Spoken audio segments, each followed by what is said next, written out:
Hi, my name is John. And my name is Lloyd. And we're the hosts of The Pint, a pop culture podcast. Lloyd, if you had to tell any of the people out there that might be listening to The Pint for the first time about anything unsavory or disconcerting we might do on the show, what would you warn them about? Well, sometimes we drop spoilers, and sometimes we swear like motherfucking sailors. Fuck yeah, we do. You heard it from him. You've been warned. Listen in.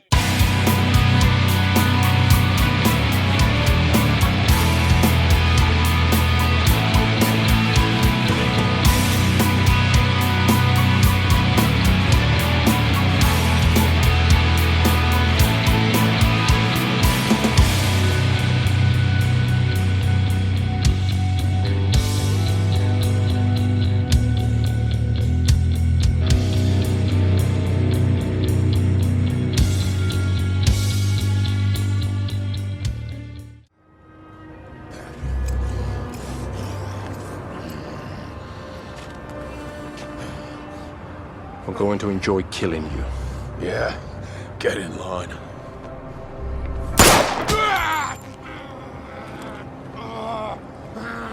You must really care for this woman. Good. Now you know how it feels to lose someone you love. All right, welcome to a brand new episode of The Pint, a pop culture podcast. My name is John. The Manster is on vacation this week. He's got his kids, girlfriend. So this week and next week, he's off. He won't be back until episode 300 in 2 weeks when we talk about Titanic.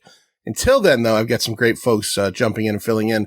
And today, I've got a first timer. I've got the man who I've always kind of known about from a show I listen to. I listen to The Countdown with Paul and Wayne.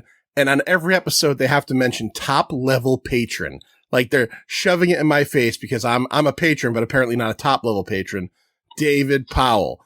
So, fairly recently, David became the co-host of another show I enjoy. It's like, I don't know. It's almost like in Australia. I think they all know each other, maybe. I don't know. It's a pretty big country. We watched The Thing, which is a great show. Dave, thanks for coming on, man. How you doing? I'm good, my friend. It's a joy to be here. Thank you so much for inviting me. Absolutely. Absolutely. I'm not just saying that. I truly do listen to and love your show. Ditto, my friend. Yeah, and Billy B. Dizzle has been holding that down over there by himself for a while. I was on an episode last year. He invited me on to do Jurassic Park Dominion, which I'm not sure if that was a slight towards me or not. That was not good. I think he genuinely was hoping that was going to be good because he does have such a love for that franchise. Yeah, that was not good. But yeah, how did you end up on that show? Like, did you know Billy prior, or was it through your fanhood and listenership and friendship with the Countdown guys? I'd been listening to Billy and Topher, who's his original co-host, for a few years, and was a patron on the show. After Topher had left and Billy was sort of getting, as you mentioned, as sort of new guest hosts in each time, he was also getting high-level patrons on to guest on the show. And I ended up doing that 4 or 5 times, I think. We were working our way through a series of films. And then over, I think it would have been towards sort of September-ish last year, messaged me just before he went on an overseas holiday and said, "Oh, look, I'm going overseas. I've pre-recorded, got a few episodes in the bank. When I get back, would you be interested in joining permanently as co-host?" And I enjoyed going on the guest spot. So I said, "Yeah, sure." And yeah, no, it's been fantastic. We were sort of friends online prior to that, but have become obviously better friends now that we get to chat movies every week. Yeah, and you guys have a great chemistry. It's pretty immediate. It's pretty obvious that you're comfortable with each other talking. And if you've never heard the show, check it out. Movie reviews, a lot of times newer things, and then a real good mix of like list episodes. And some of my favorites are when you guys kind of do your recommendations to each other. Where that's worked really well. They're probably my favorites as well. Yeah, where you'd say like maybe 5 or 6 or whatever shows that you really enjoy, and then he picks 5 or so, and then you kind of cross over as to what there's crossover to, and then you guys give each other homework, which is a whole nother level of I don't know how you handle that without watching movies for the show and, all the other stuff. And now you're giving each other homework to do on like your free time. I don't know what your free time looks like. There is an investment of time, but the upside is that we've got fairly similar tastes on most things, which I think is why we gel well together on the show. But there are some things where we just diverge completely. So with those episodes where we're recommending things that the other person hasn't seen, but we kind of think they might enjoy, we've each been, forced to watch things, but then really enjoyed stuff that we would never in a million years have watched had it not been given to us as homework, as you say. So there is an upside to that investment of time. You guys, on a recent episode, and you brought it up again on the episode I listened to today, which was your newest, you brought up in particular a movie that I watched on HBO here constantly as a little kid, and you brought up the pirate movie. I can't believe you've seen it. I haven't seen that movie since I was a kid, but I still can remember some of the songs from that movie. Because it was so ingrained in my head. Christy McNichol, at the time, every 8-year-old, 7-year-old kid's like crush. And, that was Christopher Atkins, right? Was the lead in that? Yep. Yeah. Yep. Yeah. Noted thespian. When you brought that, noted thespian Christopher Atkins, the Blue Lagoon. When you brought that movie up, I felt like I was having like a moment of Mandela effect because you're the only person I've ever heard say that in the last probably 40 years. I felt like it was something in my head only. So thank you for at least verifying that if we're in the Matrix, we're in the same Matrix. I feel good about that. Yeah. Any chance I get to champion that cheesy masterpiece, I will jump at because, as you say, no one remembers it. You're the third person on the planet that I'm aware of actually knows that film. The first was, I don't know if you know Gidget Von LaRue from the Retro Cinema podcast. Just by name, yeah. She is also a big fan of that thing. And at least she's Australian, so she's got an excuse. But yeah, she was the first person I'd ever come across who was even aware of its existence. So now there's 3 of us on the planet. we could start a club. We can start a Facebook page. That's that. Let's get into the movie we're going to be talking about this week. Let's talk about it right now. Start the diesel. All head forward. So we're talking about Extraction 2. Electric Boogaloo. No, it's not really called that. Extraction 2 is a sequel to the 2020 Extraction. And this is a Netflix original film. So it came out, I think, right around the time of the pandemic. My friend Andrew Morgan, who used to do a show called The Nomcast, had me on to talk about it then. You had kind of a controversial post on the Countdown's Facebook page where you said that Extraction 2 is a better action movie or better movie overall than John Wick 4. Now, I have not seen John Wick 4. You said something on the show I heard today, which was your newest episode, that I felt a kindredness to you, Dave, was I also enjoy the John Wick movies, but like, I don't get the hype. I don't get I enjoy them. I think I have all of them on Blu-ray. I've watched all of them at least once. And I'll go back to them at a point, but I don't get the fervor over it. I don't get it. I feel like we're kind of in the minority because people just love these things. And they get compared to things like The Raid, which to me is just insanity. I love Keanu, but he's a terrible actor. Everyone knows he's a terrible actor, but he's just a wonderful human being, and we enjoy watching him on screen, and he's been in some great movies. The first John Wick I thought was fantastic. Yeah, me too. Yeah. Because it kind of, Gareth Evans had done it with The Raid, but it kind of started a new style of those sort of militaristic fighting action movies. That was, there's an economy of movement and there's nothing stylized.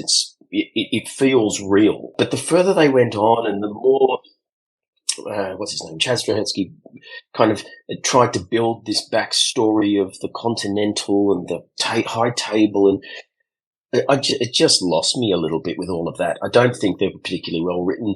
The kind of the world that's created is so threadbare. There's no backstory given to any character to justify this weird stylized world they live in where there's no police. And since John Wick came along and give it credit for starting this kind of style, but to my mind, there's been better stuff. I think Atomic Blonde is a better film. I think Nobody is a better film because they've got that same sort of frenetic action. But for me personally, the stories are better. The acting is obviously better. Charlize Theron and Bob Odenkirk, they're better actors than Keanu. So straight away, the John Wick franchise fell a little bit in my estimation when those films that I enjoyed more came along. These Extraction films came in. I just think the action in them is better. Are you a fan of the first one? I am. I rewatched it in preparation for Extraction 2, just to because it's been a couple of years. And at the time, I think I gave it a 3 out of 5 on Letterboxd and said, the action is fantastic. It sets a new bar, but that's about all there is. The characters are all threadbare. The story's kind of non-existent. And there's a closing scene right at the end of that film, which I thought was absolutely ridiculous and kind of dropped the whole film in my estimation. On rewatch, I actually think I was a little bit harsh on it. The end scene is still god-awful and was a terrible decision to have it.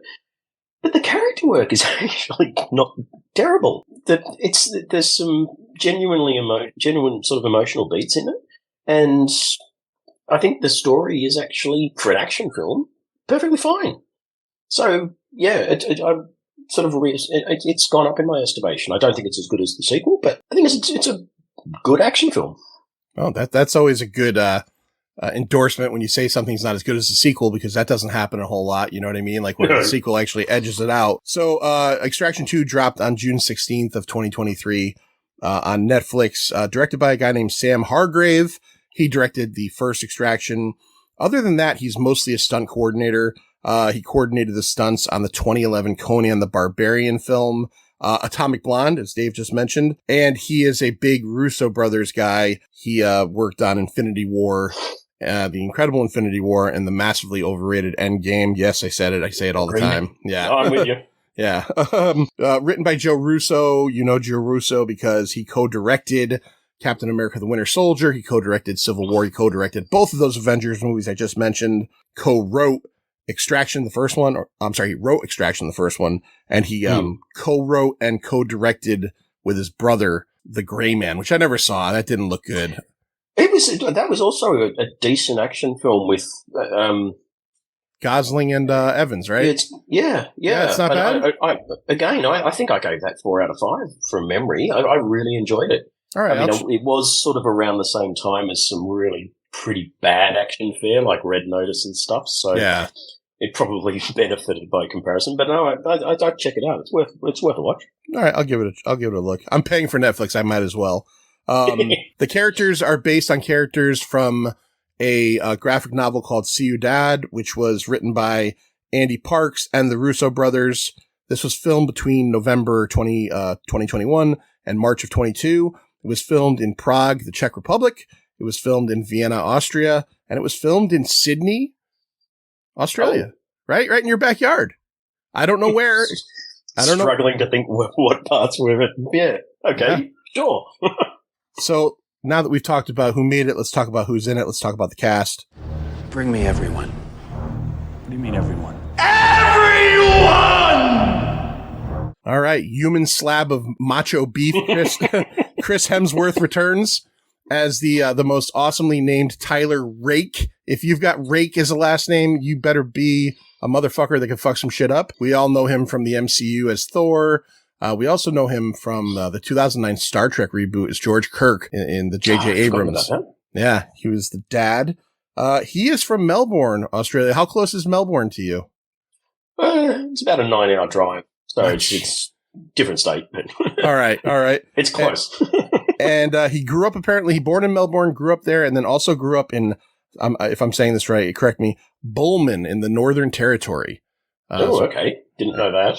Yeah, I think his family was like farmers of some sort, and he, I don't know what they were farming, cattle or whatnot. I know that's probably pretty rough land, but I know I saw an interview with him where he said he grew up partially in the bush, so I'm assuming that's what he meant by that. Yeah, I think he lives up around Byron Bay, just a few hours, sort of on the border of New South Wales and Queensland. I think he's got a place there with Elsa Pataki now. I'll check it out. I'm going up there for a weekend of serenity at the end of the month, so I'll have a look, and if I can snap a photo, I'll send it to you. There you go. Send me a picture of Chris Hemsworth palatial estate. All right, I'm gonna screw this name up, but I'm not doing it on purpose. Golshafeth Farahani plays Nick Khan. She is another mercenary that is working alongside with Tyler Rake. She was in the last Pirates of the Caribbean movie that I never saw called Dead Men Tell No Tales, and she was also in the Ridley Scott film Body of Lies as well as Extraction. Adam Bessa plays her brother, another mercenary named Yaz Khan. Mostly TV and foreign films. He was in the TV version of Hannah on Amazon Prime. Oh, okay. And a film called Harka. Oleg Kurlienko plays Mia. She is Tyler's estranged wife. She was the Bond girl, if we could still say Bond girl in this world, I don't know, in Quantum of Solace. And she was Taskmaster in Black Widow. By the way, that's a spoiler. Forgot about that. That's a spoiler if you haven't seen Black Widow. But yeah, she was Taskmaster, and that movie is 2 years old. Another name I'm going to completely fuck up, but I'm not trying to. It's Tornike Gagriaciani. He played Zurab Radiani, who is the villain of the film. And he was on a TV show, 51 episodes, called Artificial Breathing. Never heard of it. And a film called Neighbors, but it's not the Neighbors with Zac Efron and Seth Rogen. It's another one. And then the last one I'll read off here, that I just thought was a surprise. But I wasn't expecting him, was Idris Elba as Alcott. The character's name is Alcott. It looks like if these movies keep going on, which they're probably going to, he might be a running character. He was in The Wire, of course, Stringer Bell and Pacific Rim. So that's the cast. That's the cast. Pretty good cast. Everybody was good in this thing. Dave, let's start right from the beginning of the film, which is essentially the end of the last film. Do you want to set up for everybody out there what happened at the end of the last film? So ignoring the slightly awful 8 months later bit at the very end of the first film. Yes. We end with a massive action set piece on a bridge where Tyler Rake manages to get the kid that they've been protecting to safety, but then cops his, 30th bullet and seemingly, he falls off the bridge into the water and seemingly dies. We then kind of find out he doesn't because we get an 8 months later thing where we see a shadowy figure that is pretty obviously him. But the end of the film proper is him, his body sort of leaching blood, sinking into the disease-ridden where are they? They're Bangladesh, aren't they? Yeah, I wondered when not a river you want to fall into with open wounds. Yeah, that's what I wondered when he and so then they get him, they find him, and they get him to a hospital, and he's in bad shape. And I was in my head thinking, how much is it the bullets, and how much is it the terrible sepsis from that poopy water that he sucked all of it into his body through the wounds that really screwed him up bad. I mean, that was gross looking water. So they get him to the hospital. And they fly him to the United Arab Emirates, which is the closest sort of friendly country, I guess. Although that's a hell of a helicopter ride when you're in a bad way. But get him in hospital. We fast forward to where he's, waking up, having grown a beard, and his friend Nick is standing over him saying hi, and his first words are "fuck off." Yeah, he's not too happy. He kind of wishes he was let to die because he's kind of in the assumption in the shape he's in that he's never going to be the same again. And he's also a fairly tragic character. We get a little bit of his backstory in the first film where he had been married with a young 6-year-old kid. The kid had died of lymphoma, and because he, being a man of action and not unable to cope with the fact that he couldn't fix that ailment, had elected to go on another tour of Afghanistan and not be there to watch his son die, which had led to his relationship with his wife, obviously, falling apart as well. So no longer got a wife. His young son is dead. And so he really doesn't have a huge amount of interest in continuing with life in general. So I think he would have been quite happy to have just been left to die. And was a little bit perturbed when he woke up in a hospital and was like, oh, God, I've got to go on living, do I? And they seem to make it kind of, I don't remember from the last movie because I have not seen it in a while. I should have rewatched it. But they seem to make it pretty obvious that Nick has feelings for him, that, you know, that he may have too, but like she definitely like seems to care very much for him. I kept sort of toing and froing as to whether I thought there was a kind of a will they, won't they there. Certainly I don't think from his end, because he's just too messed up. But I did get a little bit of that from her character, that she's kind of got more than just a working fondness for him. Yeah. So we go through his physical therapy, and you know, at first I think they think he's not going to walk. Of course, he gets to be able to walk again, and we go through all of that, and we get to see him get to the point where they basically give him, you know, this cabin in the middle of nowhere. I think it's supposed to be in Austria. For him to basically retire to his, and just live out the rest of his non-mercenary days. He's got his dog, and he's just going to go and relax there. Now, meanwhile, we're introduced to I thought it was an odd choice. It's like, we know that you're borderline suicidal with grief, so we're going to put you in an isolated cabin in the icy tundra of the far northeast Europe with nothing but a dog, and just leave you alone with your rather unhealthy thoughts. Bye! See you in the summer. So on the other end, we kind of get introduced to our villain character. Let me see if I can read the name off here again. I forgot it already. It was, I'm looking at my wrong notes. Zurab Radiani. So Radiani, we're introduced to him. He appears to be, lives on like kind of like a farm style compound. Seems to be a hardworking guy. And his first interaction is with a local politician. And as they're walking and they're having a conversation, it becomes very clear that the local politician is supposed to protect his brother, who is in jail. Apparently the brother did something so heinous. I think he killed a CIA agent or something. The only thing he mentions is that he threw a DEA agent off a roof. Right. Through a DEA, not CIA, DEA agent off a roof. And the politician signed off for his brother to get like this extended sentence that, you know, is going to keep him in jail longer. And as they're walking, you know, we basically get the idea that this guy is in his pocket and, well, you shouldn't have done this. And just as, you know, we're expecting it because we've seen enough movies, there's a guy digging a ditch and there's a pitchfork. Fucking Radiani, right? He just puts this pitchfork right through this guy's head. Like, puts it right through his head, and the ditch that this guy's been digging was obviously meant for this guy because they just dump him in there. I thought that was a pretty good villain intro. I thought it was a pretty good villain intro. You know, this guy's dangerous. And that perfect obviously. Villain timing to fork him through the head so that he falls directly into the grave. They don't even have to carry the body. Not at all. Not at all. His whole speech lasted the exact length to get to the grave. Yeah. You know, like how many times did he do that with like one of his men? Like, okay, we're like, it's like it's like a rehearsal. It's like, okay, we're going to do this again. Two more times. Yeah. Too much exposition, boss. You're not going to finish in time. Yeah, boss, if you cut out that middle bit and you just go from point A to point C and get rid of B, you're going to get him right in the ground there. I want to ask you a question, Dave, because I thought this was actually pretty good, because a lot of times in films like this, you know, and it's not super important that we necessarily have a villain that has, his own point of view or his own reasoning. But I thought they did a good job of giving this guy a reason, whether it's twisted or not. Like they keep doing flashbacks, right? The flashbacks show like him growing up with his obviously horrible father. But like the idea is like his younger brother, who's the one in jail, is weaker than him. And you have to protect him at all costs. And this has obviously scarred this guy to the point where everything he does in this movie is based on that, right? Yeah, and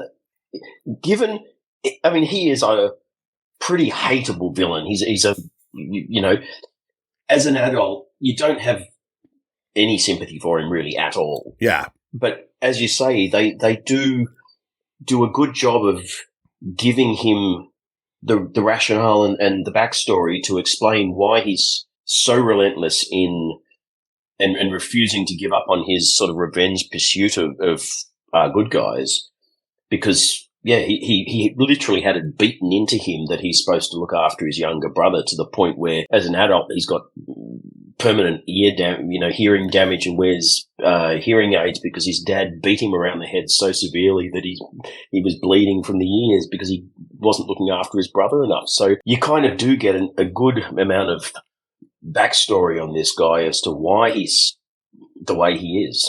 Dave, what's the unusual situation that his brother has in his prison? Like what's going on with him in prison that kind of like starts everything rolling off?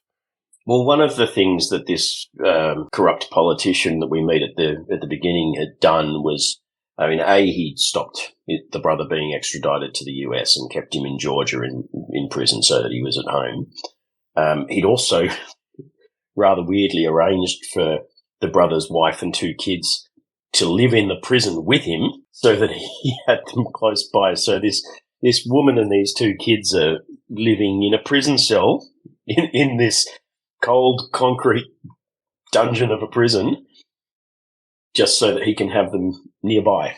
When Radiani is talking to the politician and mentions that, it's before we see the situation. So in my head, I thought, oh, we're going to go to like a blue collar like prison, and it's going to be like kind of a shithole, but this guy's going to have like this really nice like cell, and like it'll be like a Goodfellas setup where they've got the cushy cutting the garlic with a razor blade, making pasta. No, they're literally in the shittiest cell, and it's a family affair. It's terrible. So it's cold, windowless. Yeah, it's just awful. It's terrible. And we didn't mention it, but like the son is maybe 15, and the little girl's probably 6. Like this is not a place she's very young. It's so wrong. Yeah, super wrong. So after Tyler spends some time at his cabin, he gets a visitor one day. It's Idris Elba, and he's essentially the nameless guy from one of the letter agencies, he doesn't say where, that has been kind of he's there to offer Tyler a job.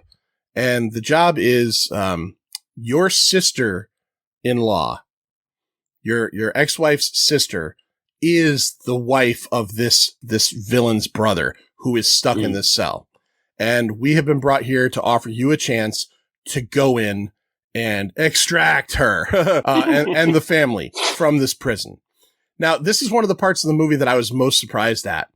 Was so he takes him a few minutes. There's the back and forth between the two. He accepts the job. We then get like a 2-minute Rocky IV montage of Hemsworth just beefing up and getting ready. Remember, this is like, 8 months ago or whatever it was. He was almost dead. Beefing up and getting ready. And Dave, did you find it as jarring as I did? Like that the mission just started right there. Like it went right into it. There's a lot of economy in that rehab montage. We're chopping some wood. We're carrying some giant rocks around. We're punching I'm surprised it wasn't like a side of beef rather than a punching bag. But it is very short, and then boom, we're straight into it. There's not a lot of mission briefing scenes where they're sort of looking at charts and nothing. He finishes the montage, and then he's literally in his gear, with the rifle and everything, straight into it. And Nick and her brother Yaz are working with him on this as well. So we get the first the extraction scene, which is him going into this prison. And I mean, look, we're going to talk about little bits and pieces of it here, but you got to see the movie to really get the full effect. Oh, yeah. But this is the beginning of is it 22 minutes long, Dave? Yep. Is that what? Yeah. Yeah. I didn't think they could top the one in the first Extraction, which was pretty incredible. Wow. So they go into the prison. Essentially, it starts off kind of like, kind of quiet, and he gets to them and it seems like it's going easy, but as anything in this kind of line of work would go, it doesn't go super easy. And they eventually run into, some resistance inside the prison. Where it really gets heavy is the yard. They end up out in the yard, and this is just an incredible fight scene because it's Tyler Rake, the Hemsworth character, not only having to fight off, 100 crazed Georgian prisoners, but he's also got to protect her. The kids are already off, I think, with Nick and her brother, so they're... Yeah, they and the two of them didn't get out the coal chute in time, because I mean, her husband had turned up and you've got a fairly brutal little fight scene there. I couldn't remember if that was before or after the yard. Yeah. And then more prisoners go, and so I think Yaz is on the comms trying to guide him to the next, the next sort of extraction point, which, as he says, are there any routes that don't take us through the yard? She's like, nope. Yeah, you're going through the yard. I do want to go back to the husband fight. Tyler ends up killing the husband, but killing him isn't the worst thing he did to this guy. The worst thing he did to this guy, and it's something I've never seen before. They're fighting, and at one point, this guy's getting the best of him. What I like about this movie is that Tyler Rake is not invincible, and he does get beat up, a good amount. God, he cops some punishment. He grabs the husband by his middle and forefinger and his pinky and other finger.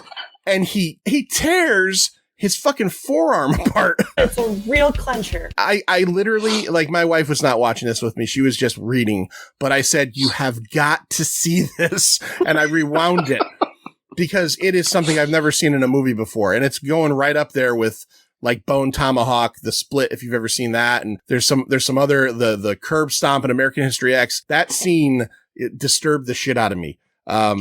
There's, in a weird sort of parallel, there's a scene in John Wick 4 that ends with almost the same injury. Really? It's nowhere near as impactful. But yeah, that literally just occurred to me then. I was like, oh my God. But it's not as impactful. It's done in a different way, but it's just for such as you say, I don't think I've ever seen before 2023 that injury in any film ever. Yeah. I don't know what you can call it. Forearm wishbone. It's terrible. It's awful. They get out to the yard after he kills the husband and just chaos. At one point, Tyler Rake's arm is on fire while he's beating dudes up because I don't remember. How does the fire start? Is there a Molotov cocktail or something? He's got one of the, I think it's when he's, and there's so much chaos. At one point, he's got one of those kind of plexiglass riot shields and a grenade goes off. And I think that might be when his forearm catches, and just Hemsworth just keeps going because this is all part of, as you said, a 22-minute one shot, and Hemsworth is still going fighting while he's got these, foot-high flames billowing off his forearm. Yeah, it's insane. It goes to show that, like, he's doing his best to begin with, as to try not to hurt anybody. There's one point where he gets surrounded in the yard, and he keeps saying back, back, back, and he shoots at all their feet to get them all to move. And when they come back, he kills them all. Like, he's giving it his best shot to warn these guys, but eventually he can't do anymore. He gets hit in the head. You get the bell rung sound. Him and the sister-in-law get away. And then we end up in, Jesus Christ, a Jeep chase that turns into a train chase against a helicopter. I will say this, and this is not a down of this movie, but Dave, let me ask you a question. And I think, am I correct, Dave? You have a background in video gaming and video game marketing, but yeah, for many years. Okay, but I'm assuming that means you probably are a fan, like you're a player of. Yeah. At any point during the sequence, did you suddenly feel like you were watching someone playing Call of Duty? Because I felt that way. I didn't feel it while I was watching it, but I definitely get the similarity. I kind of feel like anyone who's making this sort of an action film has kind of got to be a gamer. It's kind of envisaging the sequence of events and you're kind of doing that. Well, we've got to get from this room, and then we're going down the corridor, and then we get to this bit, and then we get to the train, and then it is kind of, you're going through stages of a level in a game. I do get that a lot. Yeah. He's at one point he is on top of the train firing a minigun at helicopters. It's chaos, but it's incredible chaos. It's done so well, and the end result is they finally get away from all of these forces coming after them, and they're all alive too. But the problem that ends up happening here is the son, who is very much he's very much, I don't remember what they call it, but there's like some kind of brotherhood. It's essentially the gang or the family. They're kind of because the dead father and his brother that's kind of our main villain are the heads of this big drug syndicate, I think. Yeah. I think that's why there was the incident with the DEA agent, I assume. But yeah, you're right. It's not the Cosa Nostra, but it's like that. They have a name for this kind of crime family. And this kid desperately wants to be a part of it. So he makes it very clear that he doesn't really want anything to do with Tyler Rake. He also pretty much, infers that Tyler killed his dad because he keeps asking, where's dad? And the mother's lying to him and, we're going to meet him. And, he's somewhere else. And eventually, Tyler tells him, and this kid, takes someone's cell phone. These guys are the most incredibly locked down, mercenaries ever, but someone just leaves their cell phone sitting out. Like I did think I don't know. And he contacts his uncle, the main villain Radiani, and tells them that we are going to Austria. So they go to Austria and they end up in this, this beautiful hotel.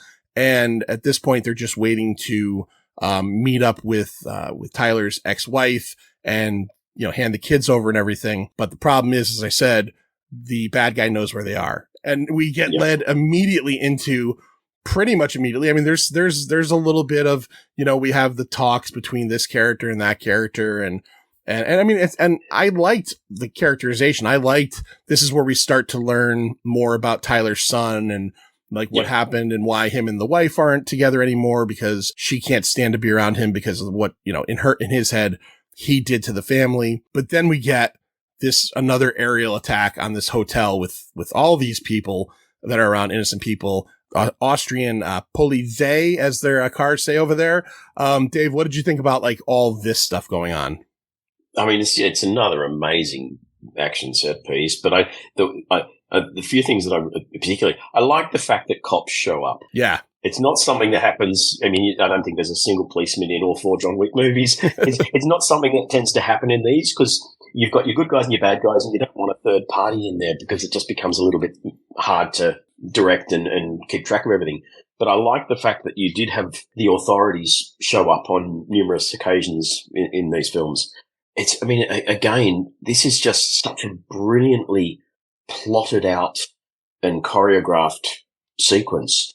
You've got as soon as Tyler realizes and sees that the helicopter's coming because this annoying little shit of a kid has, betrayed his mum and called the uncle. They're trying to get out of the hotel. So they go, okay, we'll go all the way down. We'll get into the army cars and we'll kind of bash our way through and escape that way.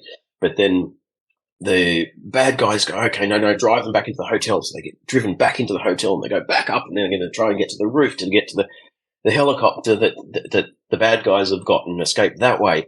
And they get separated into 2 groups, but you're still following both of the groups and you kind of have a sense of where they are. Even more so than the big 22-minute one at the beginning and then the incredible train sequence. The camera work in this is just phenomenal. Probably 5 or 6 times in this film, I rewound and rewatched an action to go, how the fuck did the cameraman do that? You're following guys that, maybe they go out a window and they fall, but the camera goes with them and then just keeps on moving. It's like, was there a cameraman jumping down? Was he on a crane? And then he sort of had a quick release catch that got him off the crane so he could keep. I don't know. I would love to see some behind the scenes stuff on how they managed to capture this footage. Yeah, it's pretty incredible. I gotta admit, I love the entirety of the first action sequence. I like this one better. I think this one, because there's so much going on in this one.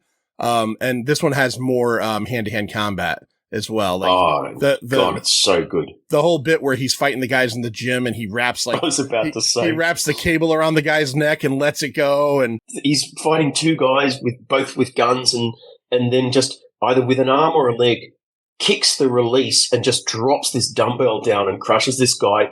This third guy who you didn't even know was there. It's just unbelievable. It's insane. Then we get the whole bit where everybody ends up on like the glass awning.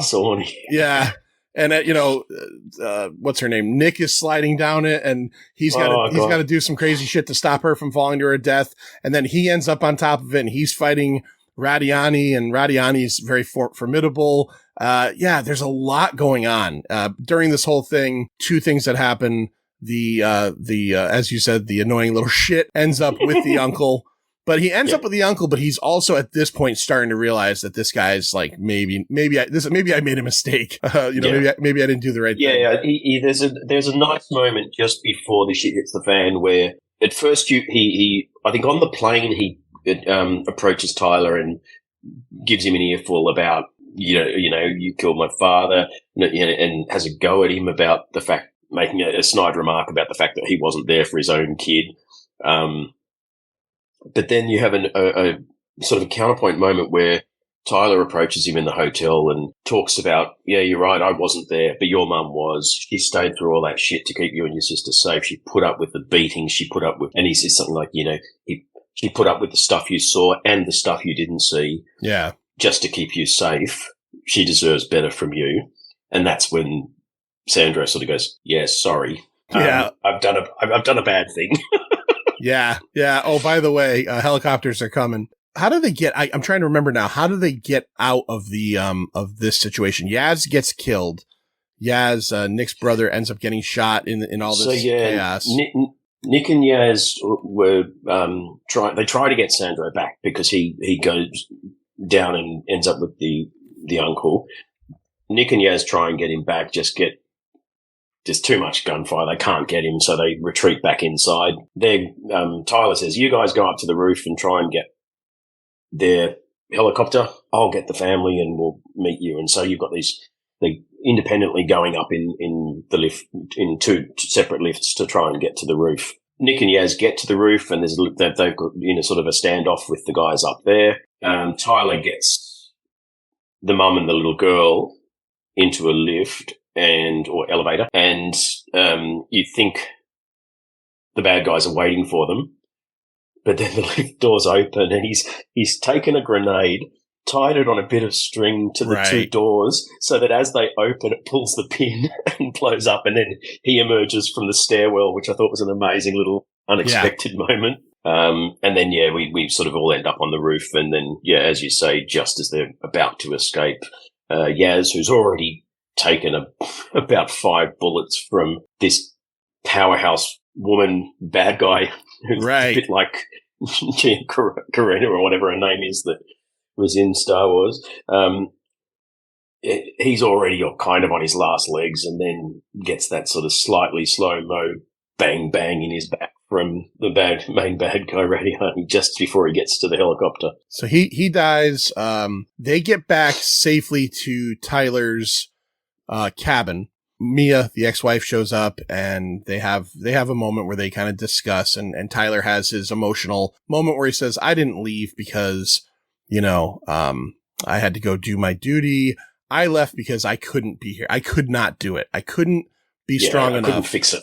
Right. I couldn't fix it. I couldn't be strong enough for you, and I couldn't handle it. So I went. So he has this little bit of a, his cathartic moment. But now Radiani has the Sandor, the kid, and does he call him out? How does he get him to come back out? Or does he say, Tyler says, I'm going to go get him, right? They get a call from Radiani saying, he calls to say, let's finish this. And he says, I'm at the airfield near this church, which, it's slightly convenient that it's very close to the cabin that they're at. Yeah. But I think we gloss over that. All of Northeast Europe, and they're driving distance away. I was thinking that the reason they stopped in Vienna was because his cabin was in Austria, because I don't think they ever said his cabin was in Austria.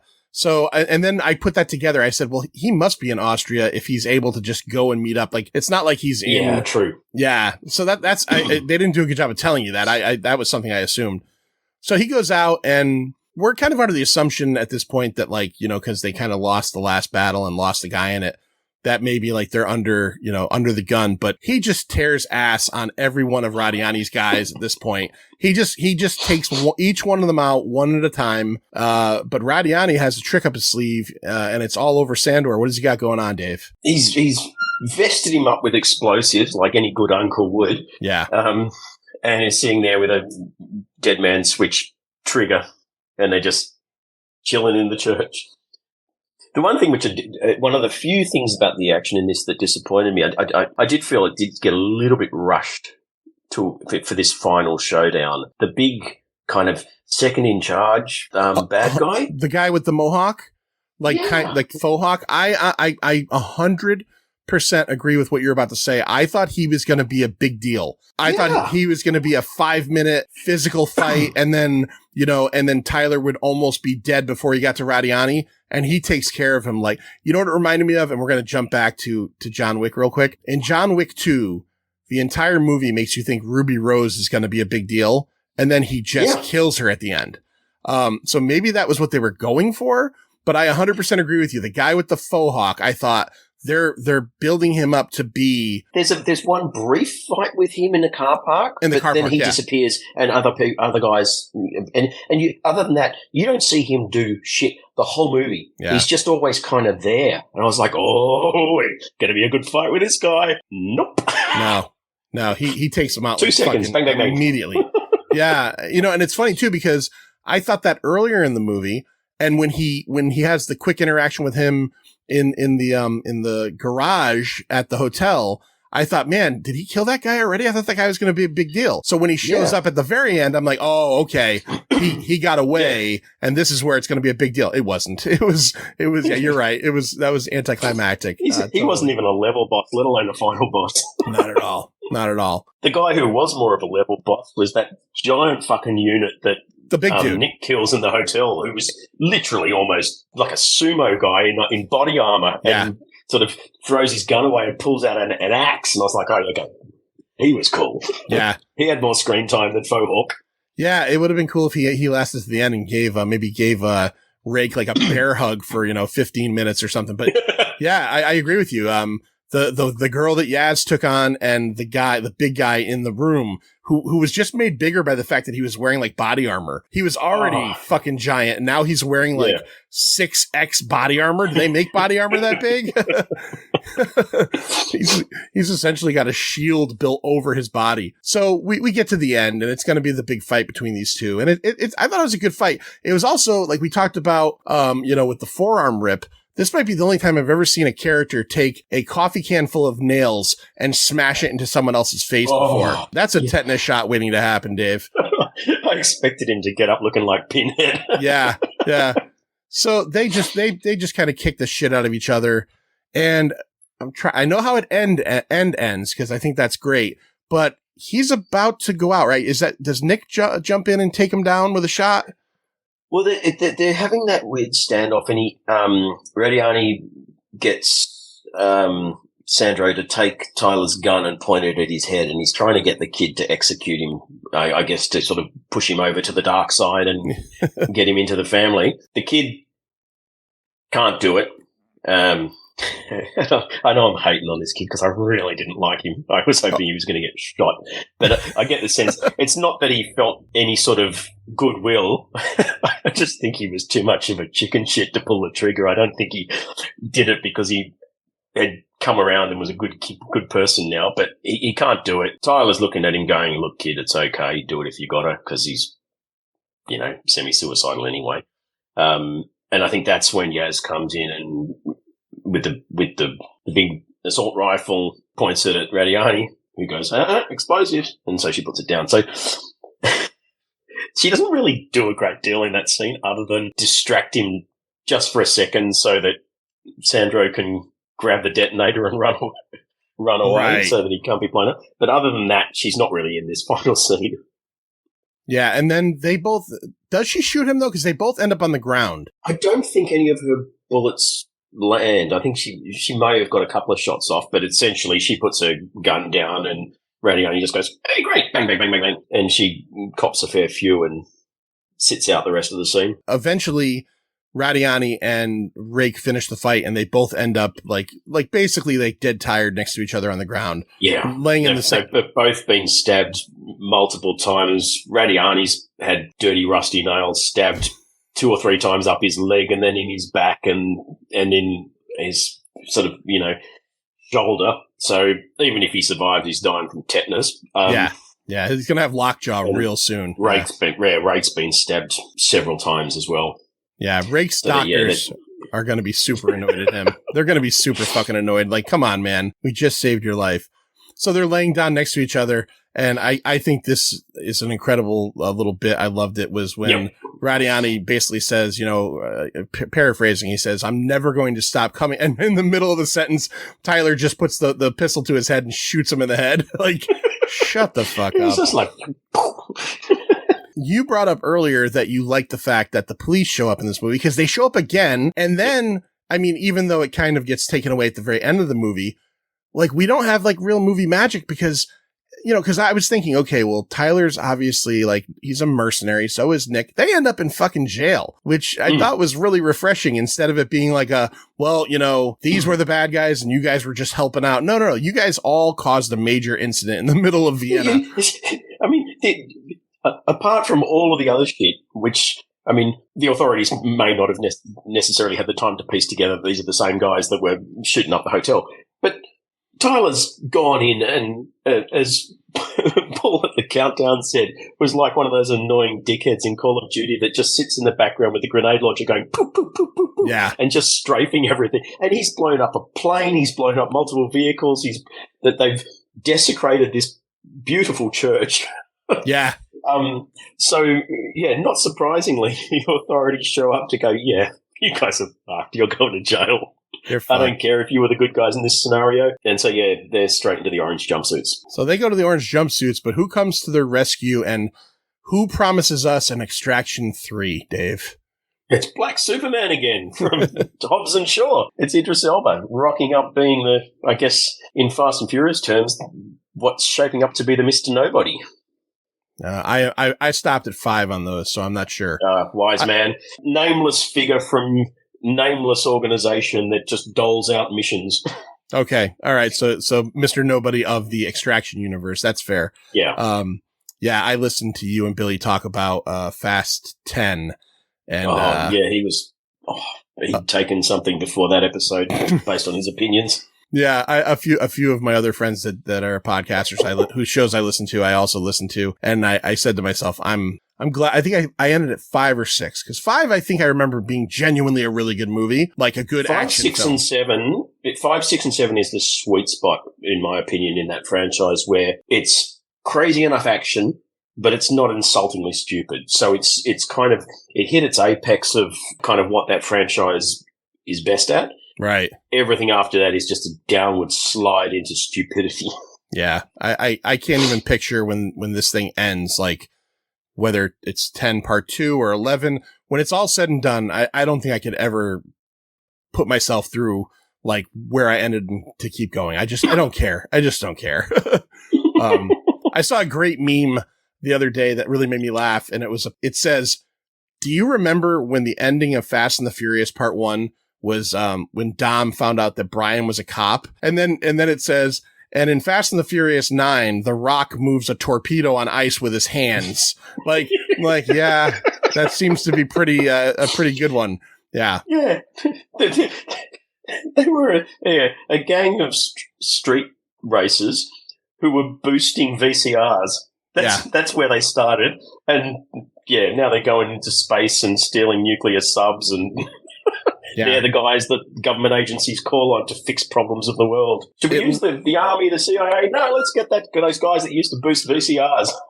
It literally started as a kind of a Point Break. It was just Point Break. With cars. Almost word for word, yeah. Yeah. All right, so that was Extraction 2. So check it out. It's on Netflix right now. If you have Netflix, if you don't, you're probably one of the few people that don't. I don't know. Everybody has Netflix. I feel like everybody has Netflix. We're not going to do box office because it's Netflix. There is no box office.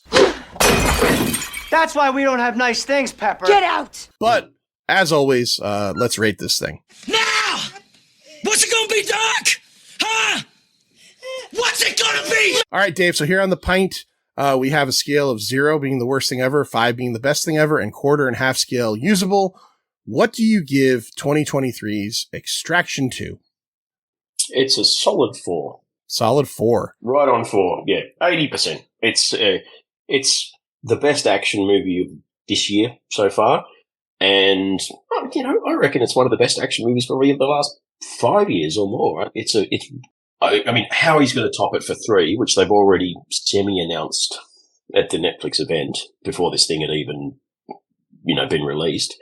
How he's going to top the action is just beyond me, because it is the best designed and choreographed action I can remember seeing, and 100% the best shot action. The camera operators in these films deserve all the awards in the world because it's just breathtaking.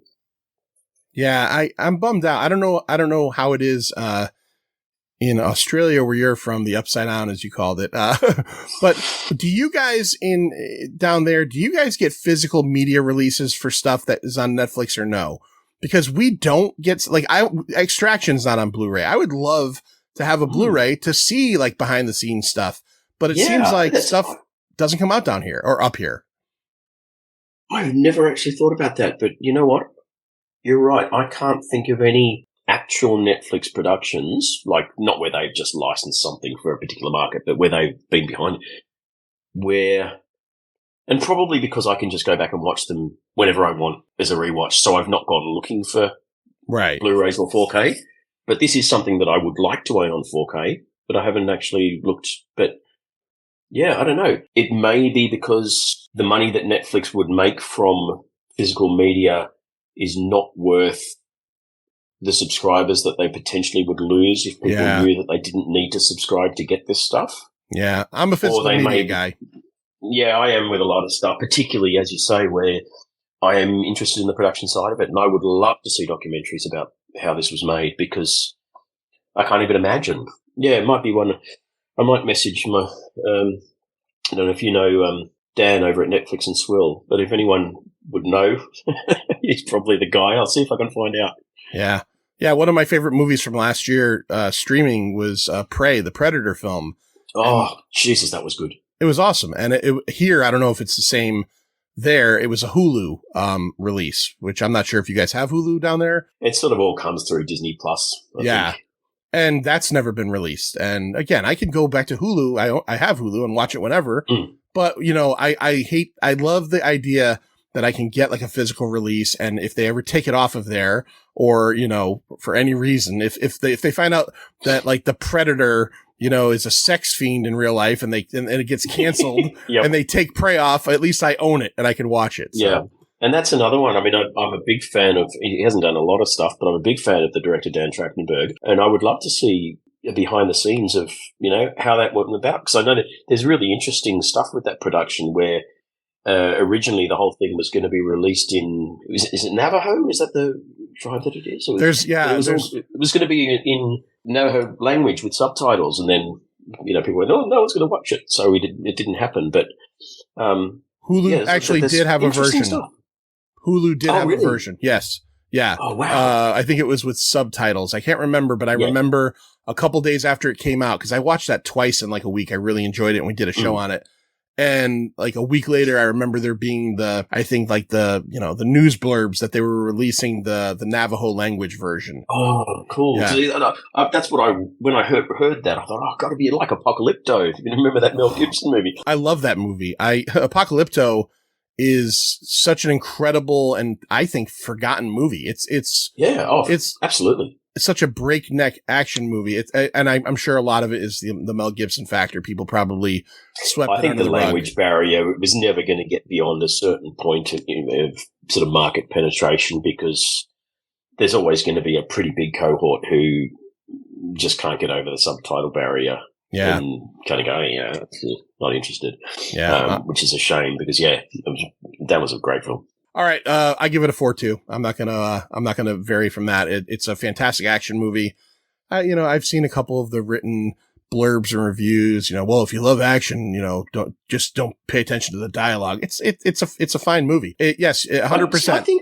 I think and I said, I even went back and reassessed my thoughts about the first one, and this one has a lot more characterization and a lot, you have a lot more, kind of emotional beats with the characters. It's a silly criticism really for an action movie anyway, because that's not why you're there. But I think when you're comparing it with the likes of John Wick, where there is zero backstory and zero character development really of any kind, other than the fact that John Wick likes dogs and gets upset if you kill one. This has infinitely more, well-written dialogue characterizations, in my opinion, anyway. Yeah, I don't think it's a shortcoming at all. Yeah, and the first one is his connection with the little kid in the first one is heavily based on his feelings for his son who passed away and his feelings of being a protector. And in this one, the whole thing is like everybody involved has a reason for wanting to be there for somebody else, right? Nick and Tyler. And Tyler obviously has feelings for, even though, he doesn't really know them anymore, those kids are technically like his niece and nephew, or however you want to put it. It's a family thing. Also, in both the first film and this one, you've got child actors who don't suck. Yeah. Which is a rarity. Yeah. They don't have a lot to do. Well, in the first one, the kids got a fair bit to do, but they're all good. Even that's not a shortcoming. So, yeah. They didn't make the little girl precocious, which I was super happy about because that's the shit that makes me crazy. I mean, I don't want to go off on a rant, but like the Obi-Wan show, Leia, I wanted to poke my eyes out because she was just so fucking over the top. Like she was so kid actory that I just wanted to pull my own eyeballs out of my fucking head. I couldn't take it anymore. All right. So we both gave it a 4. Fuck everybody that says that, that there's not enough going on, story-wise.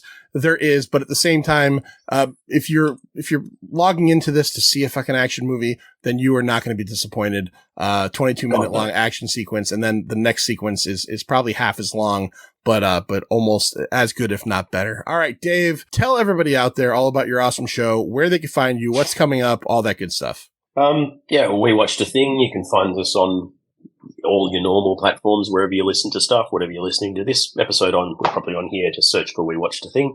Or head over to wewatchedathing.com. You'll find links to everything there, or Facebook, etc. Search We Watched a Thing. You'll come across us. If you like movies, we review movies. We do top 5s. We do all sorts of stuff. We're even going to be dipping our toe in doing some music episodes. That may only be for patrons. We haven't decided yet. But, I think what we do is fun, and I think you'll enjoy it. I agree 100%. I am a patron. I signed up a couple weeks ago. I'm looking forward to music episodes if you guys start doing those. Sure. And if you want to check the Pint out and you're already listening to us, same thing as he said, all those podcatchers. If you want to be one of our patrons, go to the Pint go to Patreon /the Pint. Our entry level is $2.50. You get all kinds of extra episodes, such as, we did The Lost Boys, Lethal Weapon, The Evil Dead, Phantasm. We recently did 48 Hours, ton of different movies. So if you didn't hear those episodes and you want to check them out, go to Patreon /the Pint. And until next time, I'll say the words we always say. See ya. Goodbye. It's over, Johnny. It's over! Nothing is over! Nothing! You just don't turn it off!